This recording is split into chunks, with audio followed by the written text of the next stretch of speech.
to think like an expert marketer, I can assure you that this step 3 is going to be such a crucial part in whether you are successful in marketing your products or whether you'll never ever be able to hardly sell anything.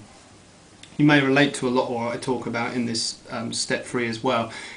It's going to actually be quite exciting, because what I'm going to ask you to do, okay, is that I'm going to give you a quick phone call. I'm going to ask you to grab all the products you've got. I know you've got great products. I'll ask you to grab all of them, yeah, okay, because we're going to go for a drive and we're going to set up a market stall. Okay, now let's just say in this instance that you've got a load of Elvis Presley memorabilia. So I've given you a call and I've said, go on, grab all your Elvis stuff, and you've got everything. I mean, you know, everything that people would die for if they were an Elvis fan, and God knows how much for it's going to sell for. It's going to sell for hundreds and hundreds and hundreds. Okay, so you're going to grab that stuff, you chuck it in the back of the car, we're going for a drive. Where are we going to set up the market stall? We're going to set it up in a sports centre, or are we going to set it up at a rock concert? Now, a rock concert's okay, but it's not really specific enough. You need to be so specific about who you're targeting that, you know, if you don't get it spot on, people will just turn away. And there's, you know, there's enough competitors out there who will give them what they're looking for, so you would lose them. Simple as that. Okay, and just remember that there's nothing wrong with your products here. We've just got to find where to position them. I mean, you've got everything. You know, you've got all the Elvis costumes, you've got all the CDs, you know how to lay it out perfect. It's the best store you've ever seen. It's brilliant. You've even got music playing. You know, you ain't nothing but a hound dog. You know, I can't even sing, but this is going to be brilliant. This is going to be the best store, the most set up, the most presentational thing anyone has ever seen. It's brilliant. All you need to do is stick it in the right place. Where would you stick it?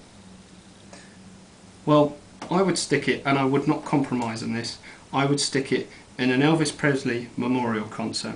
Because if you compromise on how specific you are where you position it, you'll just have people who are walking past your stall, no matter how attractive it's set up, no matter how good your products are, no matter how good your merchandise are, if they're not interested, forget even rock and roll, if they're not interested in Elvis Presley in particular, nothing will sell. Or maybe the odd person walking past, by the law of averages, might be an Elvis fan and buy something, or he might have a friend or a relative who, you know, he wants to buy a birthday present for because he knows they like Elvis. But that's about as far as it will go. So you've got to be very specific about where you position your market stall. And again, it's very interchangeable. I talked Elvis memorabilia, but it could be any products you've got. If you've got something that helps with arthritis, make sure your stall is in a place where people who have got arthritis will be walking past. If it helps people save money on their gas or their phone bill, make sure it's going to be in a position where people are actually going to be walking past who have those problems that you can solve, so to speak. So thank you very much for joining me in step 3. Now step 4 is going to be absolutely critical, and if you don't watch it, it's going to be very hard to apply the full extent of the power of this course in terms of how it can increase the profit in your business and how your products move and how many more people join your business, and more importantly, the fact that they stay in your business. So I'll see you in part 4, and thank you very much. Bye bye.